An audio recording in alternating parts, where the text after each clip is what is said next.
We all live gripped by fear that we'll miss out on something.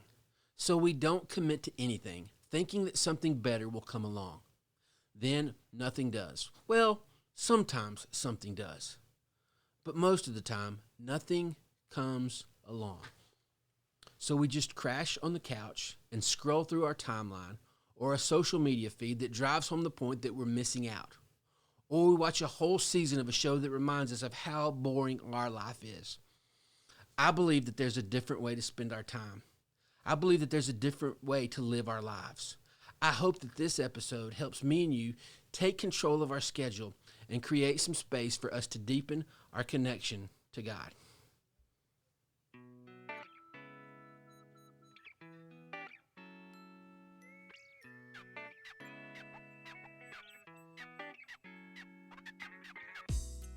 I'm thankful that you took time today to pull up a seat.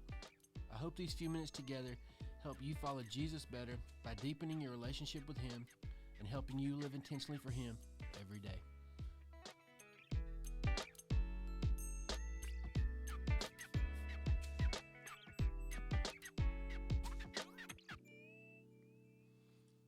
As I read the Bible, it seems that relationships are really important to God.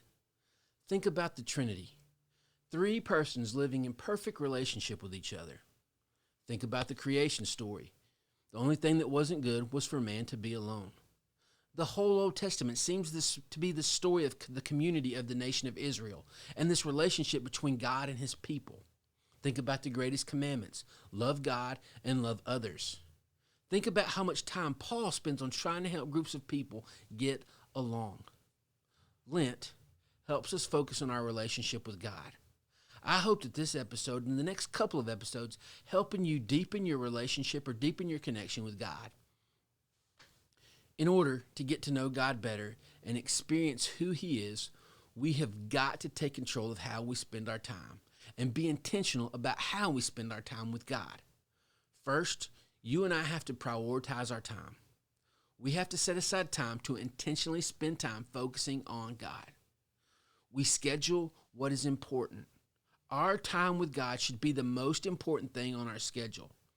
If we're going to follow Jesus and live with purpose, we have got to create some space to connect with Him. In Mark chapter 1, Jesus had been healing many and His fame was growing. If it were me, if I were Jesus, I would keep doing the miracles and keep growing the crowd, but not Jesus. Listen to what Mark says. In rising very early in the morning while it was still dark, Jesus departed and went out to a desolate place, and there He prayed. Jesus created some space to intentionally connect with God.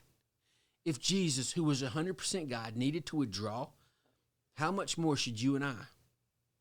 If Jesus, being 100% human, needed to rest and recharge so that He could keep doing the work, or maybe because He was 100% human, He needed to check His pride to keep from sinning.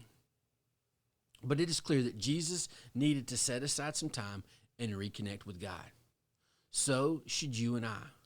We have got to have some alone time. We've got to create some space to focus on God. So put the time on your calendar. Morning or night, it doesn't matter to me. Find what works for you. Stick to your meeting time with God. I'm not saying to be a legalist. What I am saying is if I'm meeting a friend for dinner, I put it on the calendar and then I show up. Do the same thing with God. Now that you've created some space on your calendar, connect with God. How do you make the most of that time? Here are 3 things to consider to help you make the most of your time. First, remove distractions. Turn things off. For me, the biggest distraction is my phone. You've got to figure out the things that keep you from being still, the things that keep you from connecting to God. Maybe find a place that allows you just to focus on God. Some people can do that in a coffee shop. Some people can't. I love the quiet of the mornings before everyone and everything starts demanding my attention. But I have friends that they create that time at night. The nighttime is the best time for them to create some space and be with God. I have other friends that schedule their time to connect with God at lunch. Some go to a park, some to their kitchen table or their desk. Do what you have to do to remove distractions. Second, have a plan. Spend some time with your face in the Bible. Take a minute just to breathe and focus all of who you are and on the person and work of Jesus Christ. Take a second just to thank God for what he's done and then rest in what he has done. Tell him you love him. Maybe read a classic Christian book. For more ideas on how to develop your plan, go back and listen to episodes 7 through 12. Also pay attention to the next couple of episodes that are going to drop. As you develop your plan, try some new things out. I've been tweaking with my time with God for years and have found a pretty good routine. But every once in a while, I still make some minor tweaks when I feel like I have wandered away from God or I feel like I've made an idol out of my routine. Next thing, do things that help you live out Philippians 4.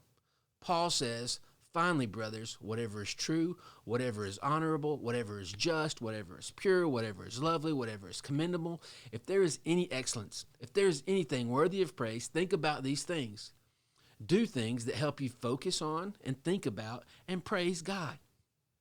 Third, refocus when you get distracted.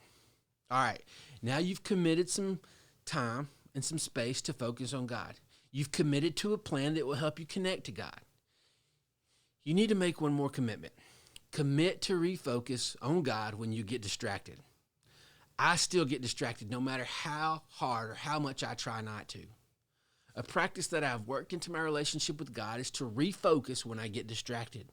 If something pops in my brain when I'm praying or reading the Bible, I jot it down on a note card that I keep next to me right there when I'm meeting with God. Then I refocus on what I was reading or praying. Many times, I pray for what pops into my head. A simple prayer: God, you know the thing that just popped in my head. Will you take control of that and help me to trust you with that? Those two things help me to refocus. To connect with God, put it on your calendar. Have a plan. Refocus when you get distracted. In the next couple of episodes, we're going to look at how to read, how to adore, how to confess, how to reflect, and how you can make the most of the space you've created to connect with God. I'm praying for you, and I hope that this helps you get closer to God.